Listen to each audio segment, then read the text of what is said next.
कि जैसे एक भक्त है और वो मांस ग्रहण करता है। भक्त है और मांस ग्रहण कर रहे हैं। नहीं प्रभु, मैं ये पूछना चाहता हूँ कि जैसे एक बात चलती है कि ये भी भगवान है, ये भी भगवान है। तो हम अगर जैसे भगवान श्री कृष्णा ने द्वापर में पहाड़ पर्वत उठाए और इसी तरह हनुमान जी त्रेता युग में पर्वत उठा चुके हैं, तो क्या हनुमान जी को भी हम भगवान मान सकते हैं? प्रभु जैसे हम हनुमान, मैंने भी हनुमान भक्तों के मुझसे और शास्त्र में भी पढ़ा है कि हमारे अंदर भी भगवान 6 इंच में विराजमान है, शरीर के अंदर से। तो वो हमें इन कामों से क्यों नहीं रोकते? तो भागीदारी तो फिर पाप के भगवान भी हुए।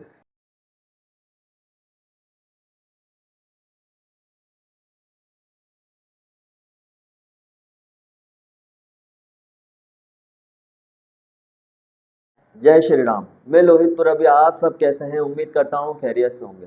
आप लोगों का स्वागत है हमारे चैनल ये हकीकत में।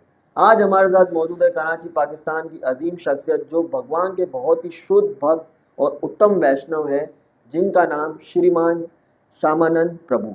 जय श्री राम प्रभु। जय श्री राम। कैसे हैं प्रभु जी आप? हरे कृष्णा। प्रभु जी, सबसे पहले आपका आभार है, आपने अपना कीमती वक्त हमें दिया और हमारे ये हकीकत चैनल में आए, बहुत ही अच्छा लगा।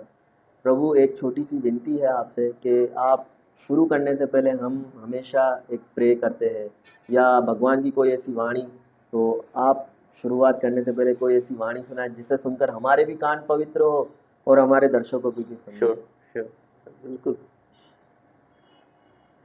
तो सर्वप्रथम तो मैं आभारी हूँ आपका रोहित भाई, क्योंकि ये जो प्रचार कार्य है जी तो ये बहुत ही उत्तम है, और ख़ास तौर से जो हमारा धर्म है और हमारी कम्युनिटी है, जिसमें बहुत सारे लोग हमारे धर्म को ठीक से नहीं जानते हैं। बिल्कुल प्रभु।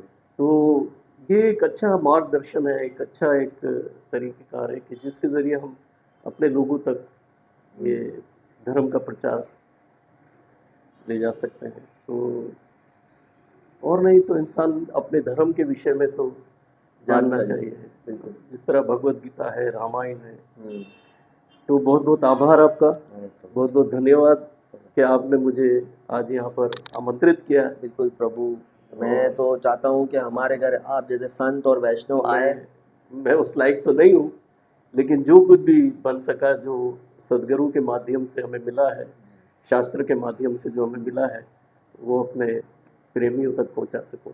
बहुत बहुत आभार। तो आपका बहुत बहुत आभार। सॉरी, क्या पूछा था आपने? प्रभु, मैं चाहता हूँ कि कोई ऐसी प्रे हाँ, करें या अवश्य। ऐसी जी, कोई जी, वाणी जी, से जी। भगवान की।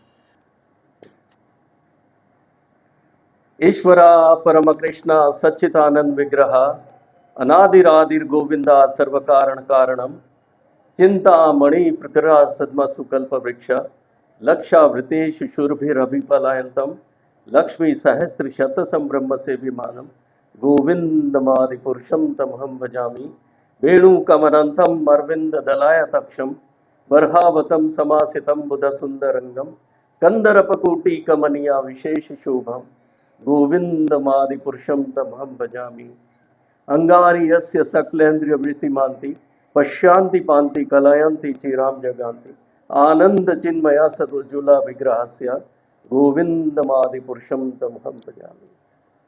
हम ऐसे भगवान को बारंबार प्रणाम करते हैं और ऐसे सदगुरु को बारंबार प्रणाम करते हैं कि जिन्होंने हमें ये ज्ञान का मार्ग दिखाया। बहुत अच्छा प्रभु। ये जो आपने प्रे की, इसमें सबके नाम आए, भगवान के जितने अवतार है। सबके ही तो नहीं, हम खास तौर से कृष्ण के नाम इसमें आते हैं। अच्छा प्रभु, इस बात से मैं थोड़ा सा एक प्रश्न करना चाहूँगा आपसे कि हनुमान प्रभु, जैसे भगवान का अवतार शुरू हुआ कूर्मा, फिर मत्स्य, फिर इस तरह वराह और नरसिंह चलते आए, तो 24 अवतार थे जी जी भगवान श्री। तो सबसे उत्तम प्रमुख भगवान श्री कृष्ण को ही क्यों माना जाता है? श्री कृष्ण प्रमुख है वो इसलिए कि उन्हीं से वो स्वरूप है। भगवान अपने परम धाम में विराजित है और जब भी इस धरती पर उनकी जरूरत पड़ती है, कहीं भी उनकी जरूरत पड़ती है, तो फिर वो अवतार धारण करते हैं। वो तो स्वयं परमात्मा है, भगवान है, जो वैकुंठ धाम में, जो गवलोक वृंदावन में विराजित है।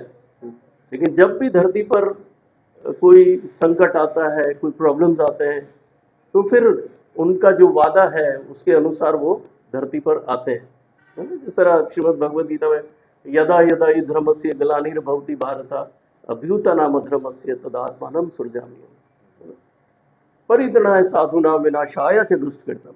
दुष्टों का विनाश करने के लिए, जो जैसे जैसे बुराई बढ़ती चली जाती है और अधर्म बढ़ता है, तो फिर भगवान उस अधर्म का विनाश करने के लिए अवतार धारण करके आते हैं। तो अब उसमें बहुत सारे अवतार भगवान ने लिए हैं, जिस तरह आपने बताया। तो उसमें नरसिंह भगवान का एक अवतार है, और ये होते हैं अवतार कुछ समय के लिए।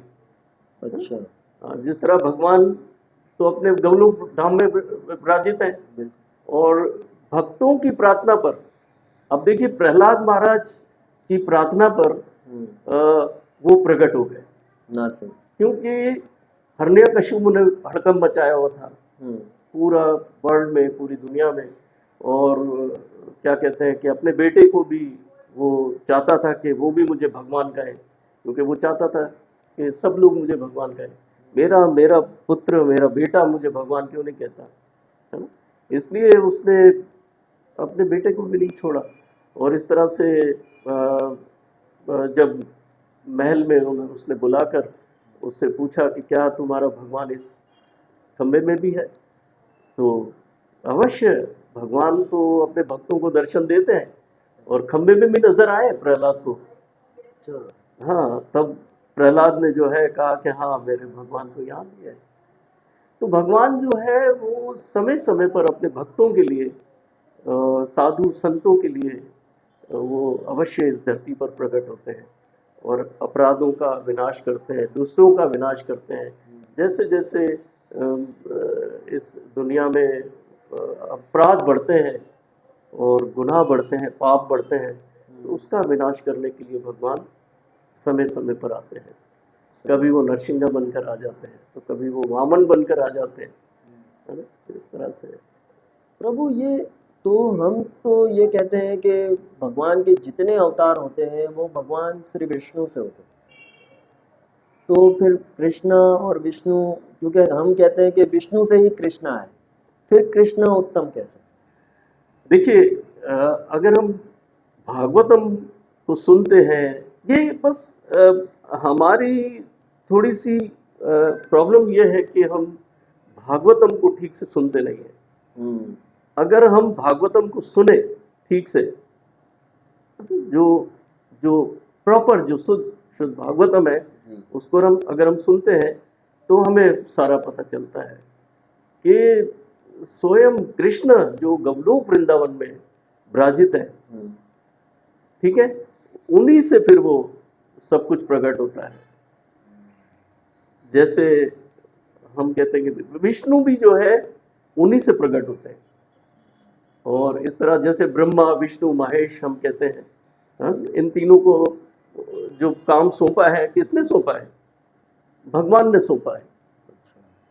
तो विष्णु को काम सौंपने वाले भी भगवान है, और ब्रह्मा को काम सौंपने वाले भी भगवान है, शिव को काम सौंपने वाले भी भगवान है ना? ये तीनों का काम है, पालन करना, संहार करना, सृष्टि करना, ये तीनों का काम है। तो उन तीनों को ऑर्डर मिला है भगवान की तरफ से, आप लोगों ने ये काम करना है। तो भगवान स्वयं अपने धाम में विराजित है, और वहां से वो, तो हमें भागवतम जब हम सुनते तो हमें पता चलता है कि स्वयं भगवान जो है वो गवलोक वृंदावन में है, और वो कृष्ण कहे जाते हैं। प्रभु कुछ लोग ऐसी बात करते हैं, मैं नहीं, काफ़ी लोगों के मुंह से ये सुन चुका हूँ कि ये कल्पनीय है, मतलब हमने हमारी बुद्धि से विचारा, वो ये कि सिर्फ भगवान से रिलेटेड बात नहीं करते, वो देवी देवताओं से भी रिलेटेड बात करते हैं कि ये कल्पनीय है, ये सोच है हमारी, हमने इस तरह छवि बनाई और हमने इस तरह इनकी पूजा स्टार्ट की। तो क्या प्रभु ये बात कहाँ तक? मैं एक बात कहूँ, बात तो थोड़ी सी अटपटी है कि पहले तो हम थोड़ा सा ऐसा जो सोचते हैं लोग अगर थोड़ा सा विचार करें कि हम जो है स्वयं, हमारा जो आकार है, क्या ये कल्पनीय है ना? हमारी आंखें, हमारा नाक, हमारा ये सब कुछ जो भगवान ने बनाया है, ये सब कल्पनीय नहीं है। ये तो भगवान की क्रिएशन है, भगवान ने बनाया है। तो जिसने ये बनाया है तो वो तो होगा ना, जिसने पूरा वर्ल्ड बनाया, जिसने घास फूस ये सब उगाया, बड़े बड़े झाड़ उगा दिए, पहाड़ बना दिए, समंदर बना दिए, आकाश बना दिया, धरती बना दी, तो वो तो होगा ना, वो तो है। अच्छा प्रभु, जैसे गीता में हमें बताया गया है कि हमारे कर्मों के आधार पर हमें दंड भी मिलता है और फल भी मिलता है। तो प्रभु मतलब हमारे कर्म, हम तो कहते हैं कि भगवान के बिना कोई पत्ता तक नहीं हिल सकता, तो फिर हम वो कर्म कैसे कर जाते हैं और फिर हम उस दंड के भागीदारी भी बन जाते हैं? बिल्कुल बिल्कुल, ये बात आपकी सही है। श्रीमद् भगवद गीता में भी अर्जुन ने भगवान से प्रश्न किया है कि भगवान, हम कभी ये कि पाप करना भी नहीं चाहते, लेकिन फिर भी ऐसा लगता है कि जबरदस्ती हमसे पाप कराया जाता है। तो ये देखिए, हमारे कुछ ऐसे भाग्य, और उसमें ये कि मैं और आप, हम अभी से नहीं है, पता नहीं हम कई जन्मों से चले आ रहे हैं,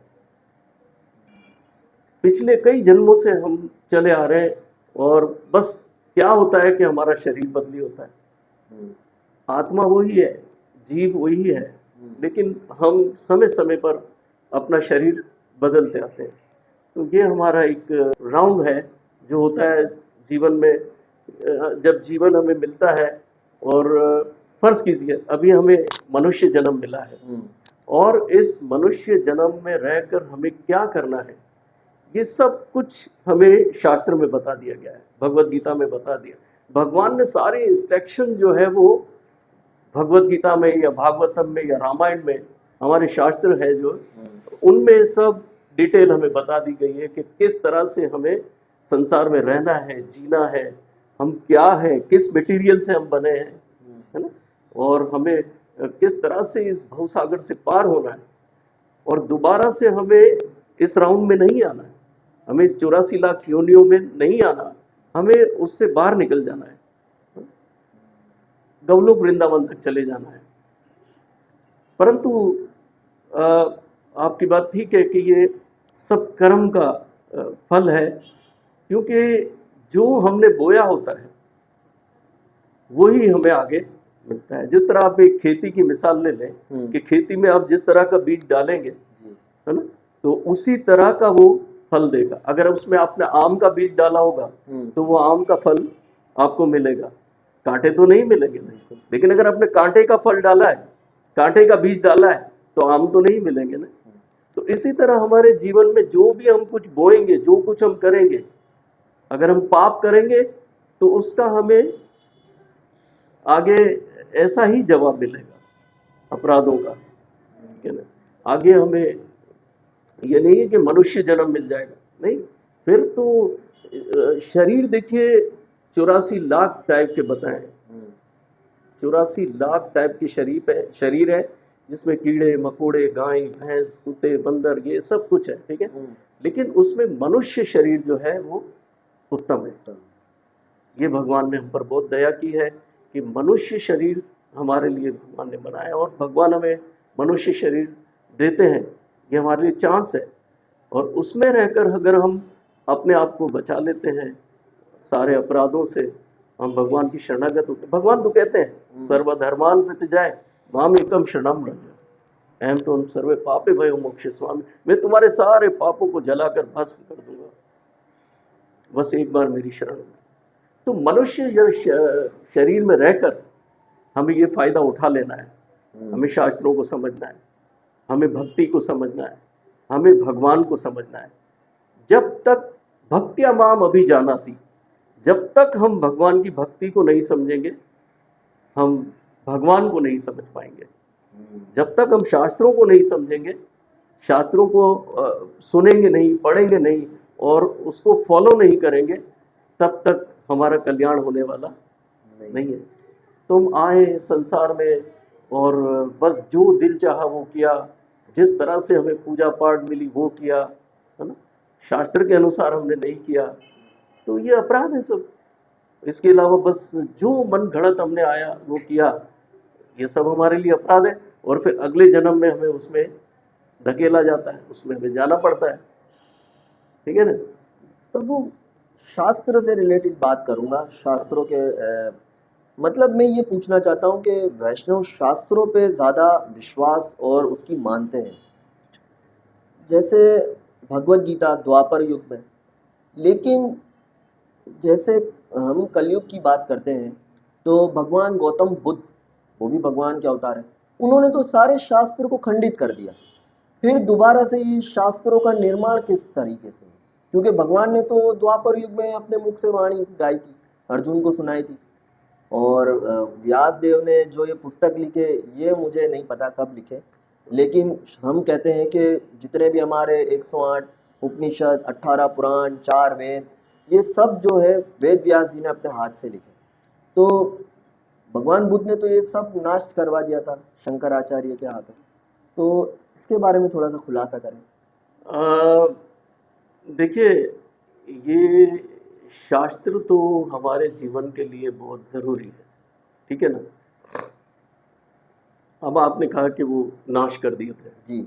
नाश होने के बाद भी वो दोबारा से उसका क्रिएशन हुआ, दोबारा से उसका निर्माण हुआ।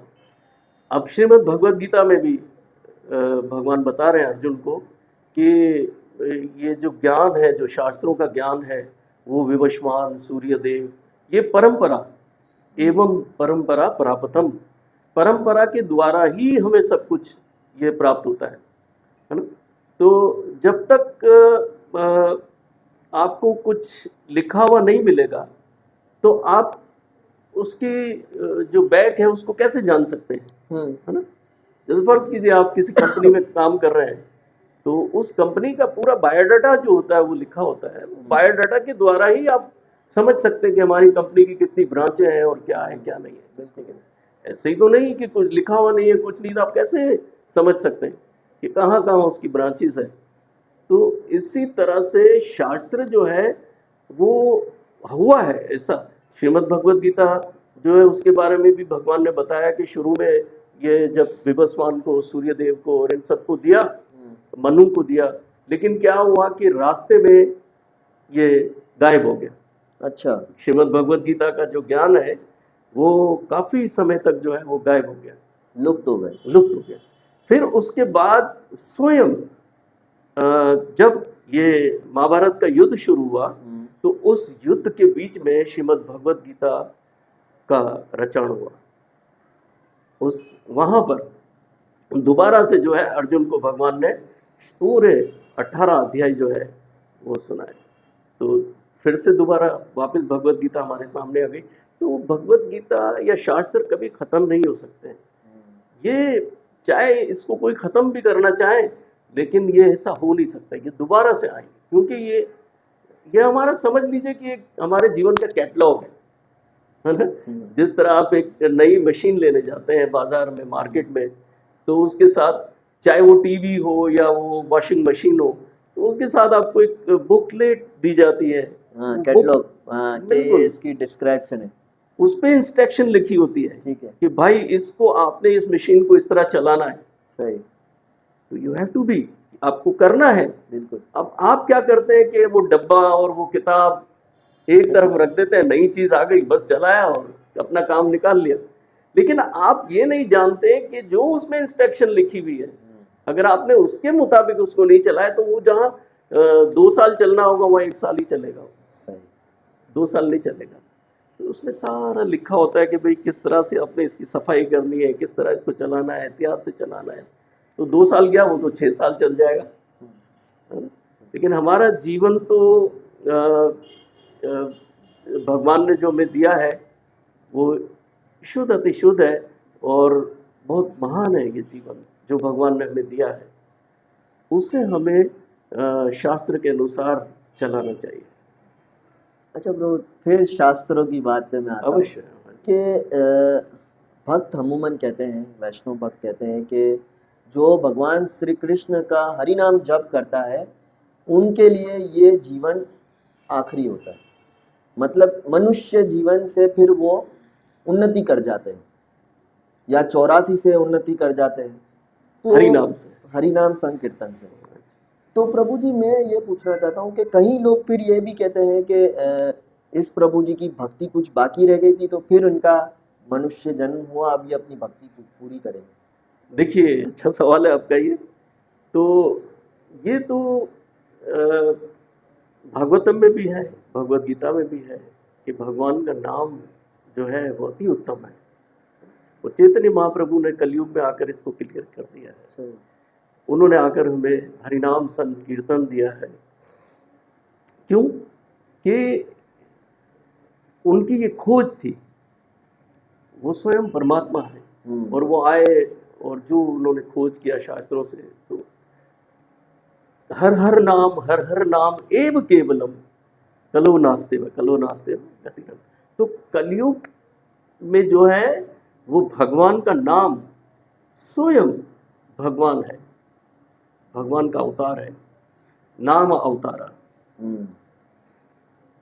कली काले नाम अवतारा। तो कलयुग में भगवान का नाम ही उनका अवतार है। कलयुग में भगवान नहीं आते। कलयुग, क्योंकि ये यहाँ पर कलयुग में तो कलयुग का राज होगा और कलयुग से भगवान का वादा हुआ है। हम जब भागवतम को सुनते हैं तो हमें पता चलता है कि जब कलयुग का राज है तो उसमें भगवान नहीं आते, ठीक है ना।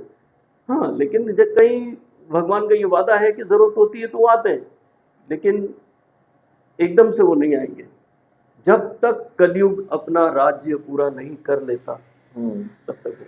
लेकिन भगवान ने एक बहुत अच्छा हमारे लिए ये छोड़ा हुआ है स्रोत कि भाई हरि नाम संकीर्तन जो है वो अति उत्तम है कलयुग के लिए। भगवान के नाम का जप करना, भगवान के नाम का स्मरण करना, हरि नाम जपना, हरे कृष्णा कृष्ण कृष्ण हरे हरे, हरि नाम हरे राम राम राम हरे हरे। 16 मात्रा का ये मंत्र है और ये कलयुग में अति उत्तम है। तो जो इसको जपता रहेगा वो अवश्य, आपकी बात ठीक है कि वो इस भवसागर से पार हो सकता है। क्यों? कि जब कलयुग धड़ामार आ रहा था, जब भगवान कृष्ण इस धरती को छोड़कर चले गए, उस वक्त कलयुग प्रवेश हुआ। भागवतम में ये, जब हम भागवतम सुनते हैं तो जरूर हमें इसको फॉलो करना चाहिए। तो जब कलयुग का प्रवेश हुआ तो राजा परीक्षित जो है उन्होंने उसे रोका, क्योंकि वो बहुत खतरनाक था। उसे देखते ही राजा परीक्षित ने कहा कि ये इसका राज्य है और ये राज्य अब करेगा। तब उसे रोका और बहुत सारी वहाँ पर उनसे, जब आप भागवतम पढ़े, मैं तो कहता हूँ, मैं इसलिए नहीं बताना चाह रहा हूँ कि भागवतम पढ़े आप शुरुआत से, तो बहुत अच्छा लगेगा, बहुत अच्छी समझ में आएगी। तो कलयुग को मैं थोड़ा शॉर्ट में बताऊंगा। कलयुग को जब रोका उसने, तो बहुत खतरनाक उसका वेशभूषण था। तो बहुत सारी बातें हुई, लेकिन कलयुग ने वहाँ पर कहा कि जब राजा परीक्षित ने ये सुना कि ये तो बहुत खतरनाक है, तो बोला कोई तो ऐसा रास्ता होगा। उसने कहा कि ठीक है, जो भक्त हरि नाम स्मरण करेगा कलयुग के अंदर, मैं कभी उसके करीब नहीं जाऊंगा। अच्छा, उसकी वजह ये थी कि हरि नाम में इतनी शक्ति है, इतनी ताकत है कि जो भगवान ने, आप जब भागवतम पढ़ेंगे तो भगवान की जितनी लीलाएं हैं, जो भगवान ने संसार में आकर द्वापर में जो लीलाएं की है, बड़े बड़े राक्षसों को मारा है, कितने बड़े बड़े राक्षस, केशी राक्षस को मारा, केशी ने सुधन को मारा, और ऐसे बड़े बड़े कंस को उन्होंने मारा। यहाँ तक कि भगवान ने अपनी छोटी उंगली पर पहाड़ उठा लिया, है ना, गोवर्धन पर्वत। तो ये भगवान की शक्ति है। तो भगवान कभी कभी अपना आप शो करना चाहते हैं, देखिए मैं भगवान हूँ, ठीक है, उन्होंने शो किया है। और अब भगवान ने जो पहाड़ अपनी उंगली पे उठाया हुआ है ना, ये तो कोई भूल नहीं सकता। तो वो बताइए कितनी बड़ी शक्ति है। हमें अगर कोई कहे कि 1 किलो का पत्थर उठाइए उंगली पे, तो हम उठा सकते हैं? वो तो केवल भगवान ही है जो उठा सकते हैं। भगवान ने वो अपनी सारी शक्तियां जो राक्षसों को मारा, कालिया नाग को मारा, बड़े बड़े राक्षसों को उन्होंने ढेर किया, और पहाड़ जो भगवान ने उठाया, या जो भी भगवान ने दावानल अग्नि को पी लिया, ये सारी शक्तियों को भगवान ने निहित कर दिया हरिनाम में, अपने नाम के अंदर निहित कर दिया। और भगवान ने कहा कि जो भी मेरा कलयुग में मेरे नाम का इस्तेमाल करेगा, इसे यूज करेगा, वो कभी भी जो है वो गिरेगा नहीं। अच्छा ब्रो, हरि नाम से मैं बात करना चाहूँगा कि हरि नाम में सिर्फ दो ही भगवान के अवतार का नाम आता है, एक कृष्ण और एक रामा। बाकी भगवान जैसे इतने अवतार हैं उनके किसी के नाम नहीं आते। और हम कहते हैं कि हरि नाम संकीर्तन जो ये है 16 अक्षर का, ये सबसे प्रमुख उत्तम है। जी तो अगर कोई मनुष्य, कोई भी भक्त, कोई भगवान के दूसरे अवतार को अगर मानता है और उसकी ही ज़्यादा पूजा करता है, जैसे नरसिंह हो गए, वराह हो गए, वामन हो गया, परशुराम हो गए, तो क्या उन्हें ये जिस तरह वैष्णव भक्त कहते हैं कि हरि नाम संकीर्तन से हमें उन्नति मिलती है, उन्हें वो उन्नति मिलेगी? देखिए, डिपेंड करता है ये कि हमारी श्रद्धा पे, हमारे विश्वास पे। बड़ी अच्छी मिसाल दी है प्रभुपाद महाराज ने कि अगर आप एक बहुत बड़ा पेड़ है तो उस पेड़ के पत्तों पर पानी डालोगे तो उसका कोई फायदा नहीं होता। अगर आप जड़ में पानी दोगे तो वो पानी पूरा जो है वो पत्तों तक भी जाता है, पत्तों को भी वो हरा भरा कर देता है। लेकिन अगर पत्तों में डालेंगे तो उसका कोई फायदा नहीं है। हमेशा जड़ में पानी डालना चाहिए। तो जब हम जानते हैं कि हमारी जड़ जो है वो भगवान है, कृष्ण है, ठीक है ना, तो अवश्य हमें सर्वप्रथम तो उसकी पूजा करनी चाहिए ना। हमें यहाँ वहाँ कहीं जाने की आवश्यकता नहीं है। असल में हम संसार में थोड़ा सा मनुष्य हैं और माया में, मोह में आकर हम भटक जाते हैं। फिर हम ये अच्छे भगवान है, वो अच्छे भगवान है, ये भगवान तो एक ही है। अगर नरसिंह प्रकट हुए हैं तो वो कृष्ण में से हुए, वामन प्रकट हुए तो कृष्ण में से हुए, बुद्धा प्रकट हुए तो कृष्ण में से हुए, है ना। तो ये सब कृष्ण में से ही निकले, तो वो जड़ है। तो हमें जड़ को ही, हम अच्छा है कि हम जड़ को भी पूज लें, जड़ को ही पूज लें, तो ऑटोमेटिकली हमें सब कुछ मिल जाएगा।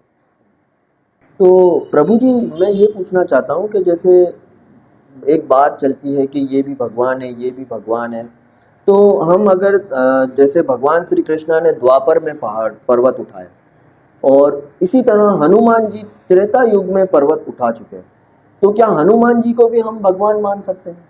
हाँ बिल्कुल, ये हमारी एक सोच है। तो ऐसा नहीं है, भगवान तो भगवान है। वो जो पहाड़ उठाने गए थे वो किसके हुक्म पर गए थे? श्री राम, भगवान के। श्री राम ने, भगवान ने उनको हुक्म दिया और वो पहाड़ उठाने गए। वो भगवान नहीं है, वो भगवान के भक्त है, भगवान के नौकर है, प्रतिनिधि है। भगवान उसको हुक्म कर रहे हैं, जाओ भाई उठा के ले आओ, क्योंकि भगवान जानते हैं कि यही उठा के ला सकते हैं। तो ऐसा नहीं है कि उन्होंने वो पहाड़ उठा लिया तो वो भगवान हो जाएंगे। वो भगवान के हुक्म पर उसने वो काम किया और बड़े भाव के साथ, बड़े प्रेम के साथ। उसको भी पता था कि जब भगवान ने मुझे हुक्म दिया है तो मैं ये काम कर सकता हूँ। तो इसलिए हम ये नहीं कह सकते कि वो भगवान हो जाएंगे। तो कभी हनुमान ने भी ये विचार नहीं लिया होगा कि मैं भगवान हो जाऊं। एक रामचरित्र मानस से बात मैं करना चाहूँगा कि हनुमान जी ने अपने कुछ शब्दों में कहा है कि मैं बहुत ही नीच प्राणी हूँ और मैं पूजा के योग्य नहीं हूँ। फिर उसके बाद राम जी ने उनका क्या जवाब दिया? हाँ देखिए, उन्होंने भगवान की बहुत सेवा की और उनको करना भी चाहिए था। तो आपको पता है कि हनुमान जी कौन है? पीछे से कौन है? भगवान स्वयं शिव है, भोलेनाथ है, रुद्र अवतार। हाँ, लेकिन ये उनका एक वादा हुआ था कि मैं जब आप राम बनकर आएंगे तो मैं अवश्य आपका दास बनकर वहां पर रहूंगा। वो स्वयं परमात्मा का एक उन्हीं में से निकले हुए हैं, भोलेनाथ में से निकले हैं, शिव में से निकले हैं, सही। स्वयं वो अवतार धारण करके आए हनुमान जी का। और उन्होंने यहाँ पर आकर भगवान की बहुत अच्छे प्रकार से सेवा की, भगवान की सेवा में रहे वो। तो अब जानिए कि वो पीछे क्या है, क्या शक्ति है, हम जान सकते हैं उनको। तो वैसे भी जो हनुमान है, उनका एक प्रेम था, उनका एक भाव था कि वो भगवान की सेवा में अपने जीवन को समाए, और उसने बिल्कुल उन्होंने बिताया जीवन अपना। अच्छा प्रभु जी, जैसे हम अगर रामायण से और मज़ीद रिलेटेड बात करें तो भगवान ने श्री राम ने समंदर के तट पर शिवलिंग की पूजा की, तो इससे हमें क्या प्रमाण मिलता है कि हम शिव को माने या राम को माने? देखिए, ये शिव जो है ये बहुत महान वैष्णव है, महान वैष्णव है। और भगवान जो है वो अपने से प्यार करने वालों से बहुत प्यार करते हैं, वैष्णव जनों से भगवान बहुत प्यार करते हैं, भगवान अपने भक्तों से बहुत प्यार करते हैं, है ना? आपने एक कथा सुनी होगी कि भाई जब माता पार्वती और भगवान भोलेनाथ एक जंगल से गुजर रहे थे, तो राम भगवान जो है वो पागलों की तरह सीता को ढूंढ रहे थे। कभी झाड़ों से पूछ रहे, पहाड़ों से पूछ रहे, नदियां दरियाओं से पूछ रहे, मेरी सीते कहाँ है, मेरी सीते कहाँ है। स्वयं भगवान है। जैसे ही भोलेनाथ और पार्वती जी वहां से गुजरे तो राम भगवान का तो ध्यान नहीं था, लेकिन पार्वती जी ने देखा कि भोलेनाथ उनको प्रणाम कर रहे हैं। स्वयं भोलेनाथ राम भगवान को प्रणाम कर रहे हैं, भगवान का ध्यान नहीं था। तो पार्वती जी ने कहा कि भाई ये आप क्या कर रहे हैं, ये पागलों की तरह अपनी पत्नी को ढूंढ रहा है, पागल की तरह इंसान, और आप भगवान होकर आप इसे प्रणाम कर रहे हैं। तो भगवान ने कहा कि नहीं पार्वती जी, छोड़ो इस बात को, तुम नहीं समझोगे, चलो आ जाओ। लेकिन पार्वती जी ने वहां पर जिद की कि मैं ये जानना चाहूंगी कि आपने क्यों इनको प्रणाम किया। तब उसने कहा कि मैं इसकी परीक्षा लेती हूँ। भोलेनाथ ने बहुत रोका उनसे, उनको बहुत रोका कि आप मत जाइए उनके पास, वो स्वयं परमात्मा है। बोला ऐसे कैसे परमात्मा है, जो पत्नी के लिए पागल हुए हुए हैं वो परमात्मा कैसे हो सकते हैं। कहा भोलेनाथ ने ठीक है आप जाओ, देख लो। सही। तो पार्वती जी जब गई वहां पर, उसने क्या किया कि जाने से पहले अपना वेश धारण चेंज कर लिया, अपना रूप सीता का बना लिया। सही। और जैसे ही वहां पर वो पहुंची है राम भगवान के पास, तो राम भगवान ने उसको देखते ही जो है वो हाथ जोड़ लिए, माते। अब वो सीता का रूप धारण किया हुआ है, लेकिन भगवान क्या कह रहे हैं, राम भगवान, हे माते, कहाँ है मेरे बाबा, कहाँ है मेरे भोलेनाथ। अब देखिए कितना प्रेम है, वो अपने वैष्णव जनों से, अपने भक्तों से बहुत प्रेम करते हैं। तो पार्वती जी जो है वो हैरान हो गई कि इनको कैसे पता कि मैं तो सीता बनी हुई हूं, तो इनको कैसे पता कि मैं भोलेनाथ की पत्नी पार्वती हूं, मैं इनकी माता हूं। ओह, उसी समय उसने वहीं खड़े खड़े वापस से वो पार्वती जी का रूप धारण किया और प्रणाम किया, और उसी समय वो वहां से चली गई। तो कहने का मकसद है कि भगवान अपने भक्तों से बहुत प्यार करते हैं, महान वैष्णव है भोलेनाथ। आप देखिए जब भी वो उनकी आंखें आप देखें कि हमेशा बंद रहती है, लीन रहती है। वो जप करते हैं भगवान का, सारा दिन सारी रात बस वो जप में ही रहते हैं। तो बहुत सारी ऐसी कथाएं हैं जो अभी हम इस समय तो नहीं कर सकते। मैंने प्रभु ये सुना है कि विष्णु शिव का ध्यान करते और शिव नारायण का ध्यान करते, ऐसा है? बिल्कुल ऐसा है। तो इसलिए उनमें बहुत प्रेम है, और हमेशा शिव जो है वो नारायण का ध्यान करते, नारायण उनका ध्यान करते हैं। प्रभु थोड़ा सा हम आगे चलते हैं कि बलि की बात करते हैं। तो ध्यान इसलिए करते हैं कि भगवान जो है वैष्णवों से बहुत प्यार करते हैं।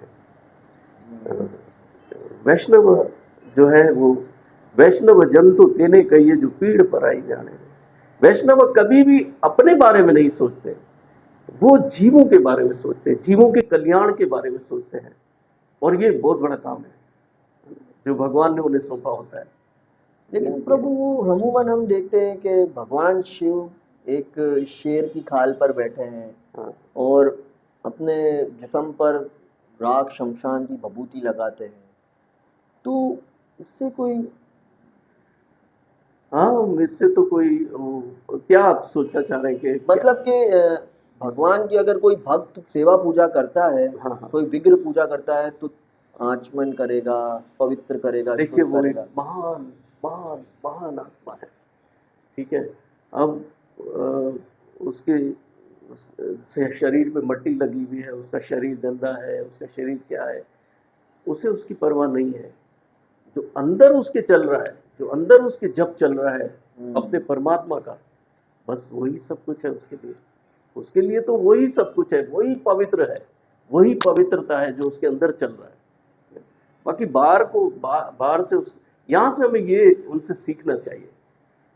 वैसे तो वैष्णव भक्तजन हम में चाहिए कि हम पवित्र रहें 24 घंटे। भागवतम में भी, भगवत गीता में भी हमें ये इंस्ट्रक्शन है कि हमें अपने आप को पवित्र रखना है। लेकिन कहीं ऐसा भी है कि भक्त जो है वो भगवान में इतने लीन रहते हैं कि उन्हें अपने शरीर तक की परवाह नहीं होती। अच्छा प्रभु, एक मैं स्टोरी देख रहा था और मैंने वो ड्रामा भी देखा और देखा कि उस अवतार के बारे में फिर मैंने रिसर्च की, भगवान शिव का शरभ अवतार। तो कहा जाता है कि वो अवतार भगवान के 19 महादेव के 19 अवतारों में से एक है। वो इस वजह से हुआ कि भगवान नरसिंह को शांत करना था। वो भी शरभ जो है, शरभ शेर है, पंख है उनके और हाथ है, और वो भगवान शिव का अवतार है। और नरसिंह तो नरसिंह महादेव तो सबको पता है कि आधे नर है और आधे सिंह है। तो उन्हें शांत करने के लिए ये अवतार हुआ। तो क्या प्रभु कितनी % बात को ये हम माने? देखिए भागवतम पढ़ा है हमने, और भागवतम में तो हमें कहीं ये जिक्र मिला नहीं है। हाँ, यह है कि जो देवताओं ने बारी बारी आकर उनको शांत करने का प्रयास किया, कोशिश की, और इसके बारे में तो मैंने सुना नहीं है, ना इसके बारे में मुझे कोई जानकारी मैंने नहीं। ये इसलिए प्रभु क्योंकि भगवान शिव के 19 अवतार के बारे में मैं थोड़ा सा रीड कर रहा था और देख अच्छा, रहा था, तो वहाँ मुझे ये चीज़, कहाँ आपने पढ़ा ये? मैंने एक चैनल है उसमें मैंने ये चीज़ के बारे में थोड़ी सी रिसर्च की। अच्छा, भगवान शिव के वैसे तो 11 रुद्र अवतार है, जी लेकिन जी, एक 19 अवतार भी है जिसमें से भगवान पिपलाद, भगवान नंदी, ये किस तरह भगवान शिव से ही निकले 19 अवतार हैं जो उनकी सेवा में लगे हैं। तो उनमें ये शरभ अवतार के बारे में बताएं।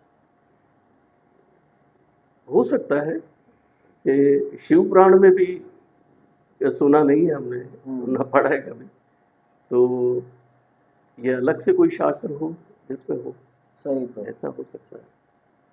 क्योंकि प्रभु ग्रंथ शास्त्र इतने हैं कि हमारे लोग यहीं पर जो है ना उनकी सोच भ्रमित हो जाते भ्रमित हो हैं, जाती है। इसलिए कि अब हर किसी ने आए, उन्होंने धर्म को समझा, फिर उन्होंने वो शास्त्र लिखना शुरू कर दिया। फिर कभी कभी ऐसा भी हो गया कि वो अपनी मति से जो है वो शास्त्र को लिखना शुरू हो गए, तो वो थोड़ा सा अधर्म की ओर चला जाता धर्म है। की ओर चला। जो हमारे मेन शास्त्र है, हमें उसी पर टिकना चाहिए, उसी पर रहना चाहिए, और उसी पर हमें अमल करना चाहिए। सही प्रभु, थोड़ी सी हम बलि की तरफ बात ले जाएंगे। अमूमन लोगों का एक प्रश्न रहता है कि वैष्णव भक्त है, वो कहते हैं बलि नहीं देनी चाहिए, बलि गलत है, और धर्म में भी और शास्त्र में भी यही लिखा है। लेकिन उनका एक कहना, एक ऐसी बात है, उनकी अटपटी बात है कि जैसे वैष्णव मुर्दंग बजाते हैं, उसमें भी तो गाय की या बकरे की खाल लगी है या जो भी चीज़ लगी है, फिर उसी हाथ से मुर्दंग बजाते हैं और उसी हाथ से प्रसाद ग्रहण करते हैं। तो क्या ये सही है? बहुत अच्छा सवाल है आपका। अक्सर लोग जो है वो हम कहीं प्रचार करते हैं तो लोग ऐसे प्रश्न करते हैं। तो पहली आपकी जो बात है वो तो ये है कि भाई बलि जो है वो ज़रूरी है। तो बलि जो है देखिए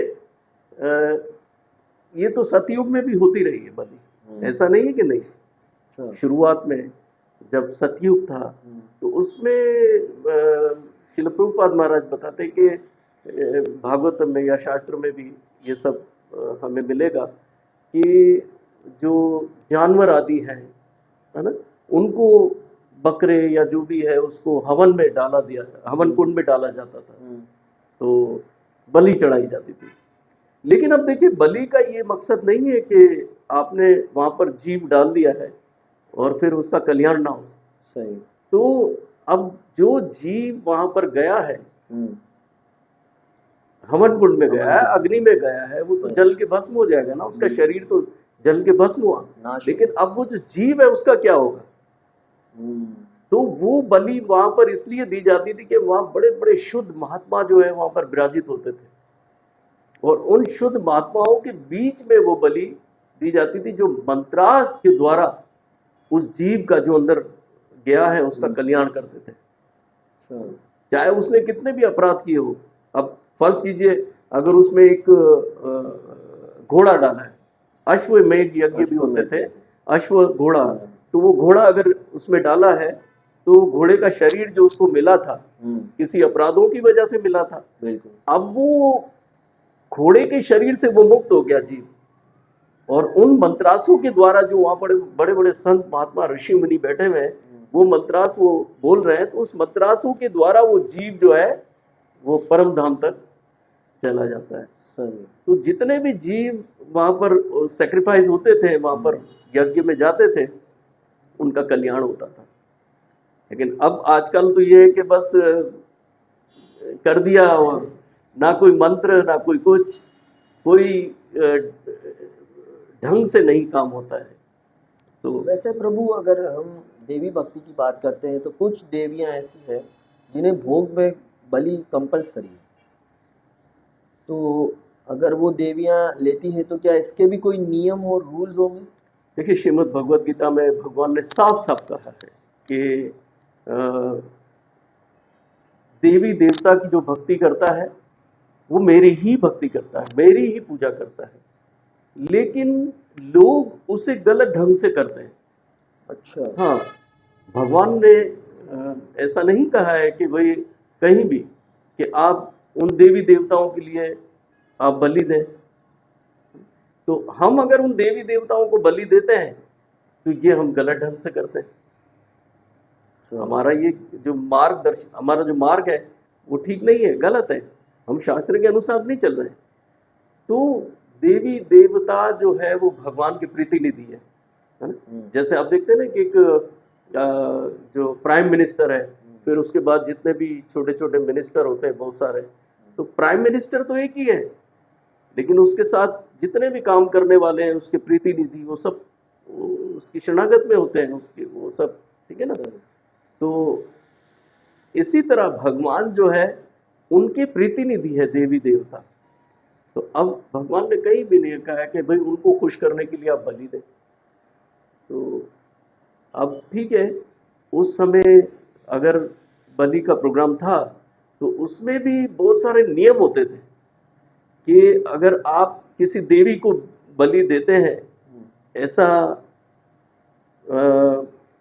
भागवतम में भी लिखा गया है, कहीं कहीं पढ़ा है मैंने। तो अगर आप देवी को बलि देते हैं तो वो जो बलि आप दे रहे हैं, चाहे वो घोड़ा है, चाहे वो बकरा है, चाहे वो ऊंट है, तो उसका नियम यह है कि जैसे अगर बकरा है तो वो काला बिल्कुल होना चाहिए, सही, एक भी बाल उसमें सफेद ना होना चाहिए, और कहीं से वो लंगड़ा या कहीं से काड़ा ऐसा नहीं होना चाहिए, बिल्कुल शुद्ध होना चाहिए। अगर काला है तो बिल्कुल काला होना चाहिए, एक भी बाल सफेद नहीं होना चाहिए। ऐसा बकरा कहाँ से लाए इस कलयुग में? चलो उस समय तो आपको मिल जाते होंगे।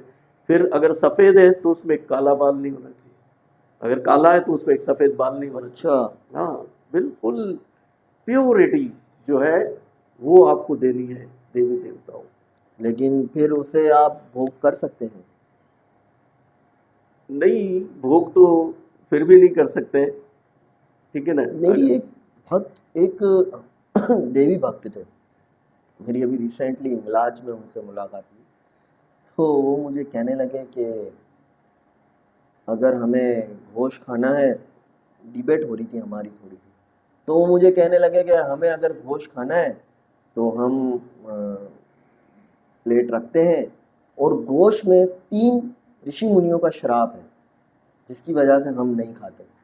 लेकिन जब हम वहाँ पर, उन्होंने कुछ ऐसी बात कही कि चामुंडा, कोई मंत्रा से चामुंडा माता का कि वो पढ़ते हैं ना, और हम चामुंडा को कहते हैं, माँ चामुंडा को, कि ये तीनों के श्राप इसमें से हटा दो। वैष्णव भक्त था? नहीं, वैष्णव नहीं था, वो देवी भक्त था। तो अच्छा। उन्होंने कहा कि हम कहते हैं माता चामुंडा को कि इसमें से आप ये तीनों श्राप हटाएं, फिर वो हट जाते हैं, फिर हम उसे ग्रहण कर सकते हैं, वो हमारे लिए प्रसाद है। देखिए, मैं पहले भी आपको कह चुका हूँ कि बहुत सारी बातें ऐसी हैं जो शास्त्रों से हटके हैं, ठीक है ना। तो देखिए, मांस जो है वो ठीक है, बहुत सारे भक्त कहते हैं कि भाई कहीं लिखा नहीं है, किसी शास्त्र में नहीं लिखा है कि भाई मांस नहीं खाना, कहीं लिखा हुआ है मांस नहीं खाना। नहीं। मांस है क्या, समझना ही है। सही। मांस जो है वो तामसिक है, तामसिक भोजन है, और तामसिक भोजन जो है उसके लिए मना किया गया। श्रीमद् भगवद गीता में भगवान ने बिल्कुल क्लियर लिखा है कि तामसिक भोजन हमें नहीं ग्रहण करना है। तो तामसिक भोजन में आप देखिए कि बहुत सारी ऐसी वस्तुएं हैं, जिस तरह लहसुन हुआ, प्याज हुआ, और ये मांस, मदिरा, ये सब तामसिक है। सही। और वो वैष्णव को ही नहीं बल्कि हर एक इंसान को ग्रहण नहीं करना चाहिए। मांस, मदिरा या लहसुन, प्याज, है ना। तो लहसुन प्याज तो फिर भी मेडिकल लिहाज से वो कर लेते हैं, लेकिन मांस तो देखिए तामसिक भोजन है। तो तामसिक भोजन हमें नहीं लेना चाहिए, वो हमारे शरीर के लिहाज से शुद्ध नहीं है, ठीक नहीं है। प्रभु, जैसे हमूमन, मैंने भी हमूमन भक्तों के मुंह से और शास्त्र में भी पढ़ा है कि हमारे अंदर भी भगवान 6 इंच में विराजमान है शरीर के अंदर से। तो वो हमें इन कामों से क्यों नहीं रोकते? जब हम ये कार्य कर रहे होते हैं कहीं ना कहीं, तो वो हमें, वो क्यों, तो भागीदारी तो फिर पाप के भगवान भी हुए। देखिए, भगवान तो आपको ऐसा नहीं कि कहीं रोकते नहीं है, भगवान तो हर जगह रोकते हैं आपको। कभी ऐसा भी होता है कि आप शास्त्र पढ़े तो आपको सारी इंस्ट्रक्शन वहाँ से मिलती है, और वहाँ पर भगवान आपको सारे बुरे कामों से रोकते हैं, बुरे कामों से मना करते हैं। लेकिन अगर आप अंदर की बात करें, सूक्ष्म भगवान हमारे अंदर, हमारे हृदय के साथ बैठे हुए हैं, वहाँ पर मौजूद है, साक्षी रूप में है, साक्षी गोपाल के रूप में वहाँ पर वो रहते हैं। और जैसे ही हम कोई बुरा काम करने जाते हैं तो एक बार तो हमें क्लिक होता है, एक बार तो क्लिक होता है कि नहीं, ये ठीक नहीं है। लेकिन उसके बावजूद भी इतनी प्रबल शक्ति है ये माया की कि हमें वो माया जबरदस्ती उसमें धकेलती है, जबरदस्ती हमें उसमें वो करना है। नहीं, कर लो, हमें फायदा होगा, आगे चल के फायदा होगा। लेकिन हमने अगर शास्त्र नहीं पढ़ा, शास्त्र में नहीं सुना, तो हम ये नहीं जान पाते कि ये कितना बड़ा नुकसान है मेरे लिए। अभी हमारी बात हो रही थी कि जो बीज हम बोएंगे वो आगे हमें जरूर उसका फल मिलेगा। जो आज आपने बोया है वो मरने के बाद भी, अगले जन्म में भी वो बीज फल लाएगा। आज हमारे साथ कुछ होता है तो हमने पिछले जन्म में कोई बीज बोया है जो उसका कष्ट या दुख या प्रॉब्लम्स हमारे साथ आ जाए, ठीक है। तो उसका हल भी है हमारे पास। भगवान ने बिल्कुल उसके लिए कहा है कि हमें वैराग्य, और अभी जो हमारी बात चल रही थी हरिनाम सुमरण, कलयुग के अंदर हरिनाम सुमरण हम जितना करेंगे उतना ही हमारे अपराध जो है वो साफ होते चले जाएंगे, धुलते जाएंगे। सही। तो इस तरह जितना हम सुमरण करेंगे, जितना हम भजन करेंगे, उतने हमारे अपराध धुलते चले जाएंगे। और पिछले भी जो हमारे अपराध है वो भी सब धुलते, जो पिछले हमने बीज बोए भी हैं तो वो भी सब धुल जाएंगे, क्योंकि भगवान का वादा है। भगवान ने हमसे बिल्कुल ये शपथ ली है कि सर्वधर्मान प्रत्यजाय माम एकम शरणम व्रज, अहम तो सर्व पापे भय मोक्षे स्वामी मां सुचा। मत डरो, मेरी तरफ आओ। मेरी तरफ आने का मकसद है कि शास्त्रों में जो इंस्ट्रक्शन है तुम्हारे लिए, उसको समझो, उसको फॉलो करो, ठीक है ना। तेषाम सतत योगता नाम भजताम प्रीतिपूर्वकम, जो मेरे नाम का प्रेम के साथ सुमरण करता है, ददामि बुद्धि योगम, मैं उसे वो बुद्धि प्रदान करता हूं कि वो मेरे पास चला आता है। तो भगवान ने तो हर जगह में बचाने की कोशिश की है ना। चाहे शास्त्रों में, चाहे वो अंदर से भी हमें प्रेरणा देते हैं कि हमें ये काम नहीं करना है, लेकिन फिर भी हम माया के चक्कर में आके वो काम कर जाते हैं। प्रभु जी, एक लास्ट सवाल मैं पूछूंगा, और ये लास्ट नहीं, मैं तो चाहता हूँ बहुत सारे सवाल और पूछे। मैं प्रभु ये पूछना चाहूँगा कि जैसे एक भक्त है और वो मांस ग्रहण करता है, बाकी कोई नहीं, जैसे 4 चीज़ों के बारे में मना किया, तो जैसे अगर एक मनुष्य ले लें, भक्त हटकर, अच्छा, वो 3 चीज़ें नहीं करता, पर स्त्री संग नहीं करता, जुआ नहीं करता, Right. मदिरा पान नहीं करता, लेकिन वो मांस खाता है, तो क्या वो भी योग्य नहीं है विग्रह पूजा के? और वो इच्छुक है कि मैं विग्रह पूजा करूं, उसे एक लालसा है कि मैं भगवान की सेवा पूजा करूं, क्या लेकिन बात है। उसे एक लालसा ये भी है कि यार जीवा भी साथ नहीं दे रही, तो ऐसे में उसको बंदे को क्या करना चाहिए? भगवान ने कहा है श्रीमद् भगवद गीता में, देखिए हमें हमेशा भगवान को फॉलो करना है, शास्त्र को फॉलो करना है। जो शास्त्र में भगवान ने कह दिया है, जो इंस्ट्रक्शन दे दी है, हमें उसे फॉलो करना है। भगवान ने कहा है कि चाहे कोई बुरे से बुरा इंसान भी हो, चोरी करने वाला हो, स्त्री गमन करने वाला हो, स्त्री गमन आपने कहा, मांस खाने वाला हो, कोई भी हो, लेकिन अगर वो मेरी पूजा करता है तो उसे भक्त ही समझना चाहिए, उससे कभी ठुकराना नहीं चाहिए। एक दिन वही भक्ति उसको मेरी शरणागत में लाएगी, और जब मेरी शरणागत में आएगा वो, तो धीरे धीरे सब कुछ छोड़ देगा, समझ जाए। ये भगवान ने हमें इंस्ट्रक्शन दी। बहुत प्रभु, मतलब ये ऐसी बात मेरे दिल की बात थी जो मैंने आपसे अभी पूछा है, क्योंकि मुझे ये थी कि मैं किसी वैष्णव से ये चीज़ पूछूं कि अगर कोई मांस खाता है, अगर मैं अपने आप को ले लूं, मैं मांस खाता हूं और मैं कोई दूसरे घबराना नहीं चाहिए। घबरा, भगवान ने कहा है कि एक दिन जरूर मेरी भक्ति कर रहा है। हाँ, अगर आप मांस खा रहे हो, मदिरा कर रहे हो और भगवान को नहीं पूछते हो, भगवान को नहीं जानते हो, उसको पूजा नहीं करते हो, उसका सुमरण नहीं, तो फिर आगे खतरा है। लेकिन अगर आप उसकी भक्ति कर रहे हो, मांस कर रहे हो, स्त्री गमन कर रहे हो, सब कर रहे हो, आप पूजा कर रहे हो, जाकर भगवान की मंदिर में सीढ़ियों पे चले जाते हो, तो बात खत्म हो जाती है। तो भगवान ने खुद कहा है कि उसे भक्ति समझना चाहिए, चाहे वो कितना भी अपराधी, लेकिन एक ना एक दिन वही जो है अपने मार्ग पे आ जाता है। सही। तो हम भी ऐसे ही थे भाई, हम अपनी बात करते हैं, हम भी मांस मदिरा सब लेते थे, सही। और बस भगवान की दया हो गई और भगवान की भक्ति में चले आए, और भक्ति में रहकर भी हम मांस सेवन किया करते थे, लेकिन अच्छा। धीरे, हाँ, ये आप वाली बात बिल्कुल देखिए, मैं बिल्कुल उसका प्रमाण दे रहा हूँ। तो फिर धीरे धीरे धीरे जब समझ में आई कि मुझे अपने भगवान को फॉलो करना है, तब सब कुछ जो है उसका त्याग हुआ। बहुत बहुत प्रभु आभार है आपका। और मैं आपसे एक छोटी सी विनती करूंगा कि आप हमारी जो युवा पीढ़ी है, जो आज की न्यू जनरेशन है, काफ़ी ऐसे कामों में मुलविस है, और मतलब धर्म को तो जानती है, लेकिन वो दुनियावी तालीम को ज़्यादा तरजीह देती है। देनी भी चाहिए, लेकिन धर्म को भी फिर उस लेवल पे लेके चले, धर्म की नॉलेज को भी उस लेवल पे लेके चले। तो मैं चाहता हूँ कि आपके माध्यम से हमारे जो भाई बहन हैं उन तक कोई बात पहुँचे। अवश्य। अब देखिए, मादी तालीम जो है, दुनियावी तालीम, वो भी हमारे लिए बहुत ज़रूरी है। हम संसार में आए हैं और संसार में रहकर, और ज़्यादातर तो हम वैष्णव जन जो है या भक्त जन जो है, हम ग्रस्त लोग होते हैं, यानी घर में रहकर हम भक्ति कर रहे हैं। सही।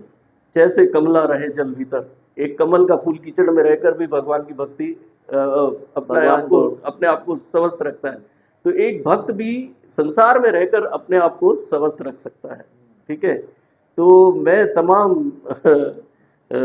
बच्चों से, माताओं से और भक्तजनों से, मेरे जितने भी सनातनी प्रेमी भाई बहन हैं, उनसे मैं, बच्चों से खासतौर से प्रार्थना करूंगा कि सबसे पहले तो शास्त्र को पढ़िए, शास्त्र को सुनिए और उसमें जो भी इंस्ट्रक्शन है हमारे जीवन के लिए उसको फॉलो कीजिए। ठीक है, धीरे धीरे हमें पता चलता जाएगा कि हमें भगवान ने संसार में क्यों भेजा है और हमें क्या करना है, वापस कैसे पवित्र होकर यहाँ से लौटना है। तो ये सब कुछ हमें वहाँ से मिलेगा। और दूसरी बात जो लोहित भाई ने कही है वो ये है कि संसार बहुत कठिन है, इस संसार में से अपने आप को बचाकर निकालना ये हमारे लिए बहुत बड़ी बात है। तो साथ साथ ऐसा नहीं है कि संसार में रहें, आप डॉक्टर बने हैं, आप इंजीनियर बने हैं, है ना, तो आप ऑफिसर बने हैं, तो संसार में रहकर वो आप अपना काम करना है, लेकिन उससे हटकर भी आपने जो आपकी जो जो जो जो रूहानी भक्ति है, रूहानी जो आपका विद्या है, तालीम है, वो आपको पाना है, वो उसको लेना है। क्लासेस होती है भक्तों की बहुत सारे मंदिरों के अंदर, वहाँ हमें जाना चाहिए, सत्संग को सुनना चाहिए। और महापुरुषों से, श्रीमद् भगवद गीता में भी भगवान ने कहा है कि हमें ऐसे महापुरुषों की शरणागत में जाना चाहिए और उनसे धर्म के विषय में हमें पूछना चाहिए। और इस तरह से हमें अपने धर्म को, भगवान ने तो बिल्कुल क्लियर कर दिया। अब यह हमारा कर्तव्य बनता है कि हम अगर माया से बचना चाहते हैं, वाकई हम अपराधों से बचना चाहते हैं, तो हमारा कर्तव्य है कि हम ऐसी क्लासेस में जाएं और ऐसे महापुरुषों की शरणागत में जाएं। वहाँ से हम धर्म की जो हमारी विद्या है, जो हम जिस धर्म में हमने जन्म लिया है, उसकी विद्या को समझें और अपने आप को अच्छा बनाएं। अच्छा, ठीक है, हम शराबी ना बने, हम बुरे इंसान ना बने, बल्कि एक अच्छे इंसान बनकर, भक्त बनकर इस धरती से लौट जाए वापस। प्रभु बहुत बहुत आभार है आपका कि आपने अपना कीमती वक्त हमें दिया, और हम चाहेंगे कि हम सेकंड टाइम भी आपको आमंत्रण करेंगे और आप हमारा आमंत्रण स्वीकार कीजिएगा। और आप लोगों से भी विनती है कि जिस तरह प्रभु ने सारी चीज़ों के कॉन्सेप्ट को क्लियर किया और एक एक चीज़ को खुलासे में बताया, तो आप लोगों का कार्य ये है, आप लोगों का काम ये बनता है कि आप इस हमारी वीडियो को अपने दोस्तों में, अपने फैमिली मेम्बर्स में, और जहाँ भी आप इस वीडियो को शेयर करना चाहते हैं कि इस प्रवचन को, इस वाणी को, भगवान की बातों को अपने दोस्तों में जिनको भी सुनाना चाहते हैं, आप उन्हें भेजकर आप ये पूरी बात उनको समझाएं, खुद भी समझें और इसके माध्यम से लोगों को कनेक्ट भी करें। इसी तरह हम आपके लिए ये हकीकत चैनल, इसी तरह हमारे प्रभु जी जैसे बहुत सारे वैष्णव हैं, गुरुजन हैं, बुआ, पटियार, तांत्रिक, हम बुलाते रहेंगे और सनातन धर्म से रिलेटेड बात करते रहेंगे और पूछते रहेंगे। फिर दोबारा मुलाकात होगी। जय श्री राम। हरे कृष्णा। हरे कृष्णा।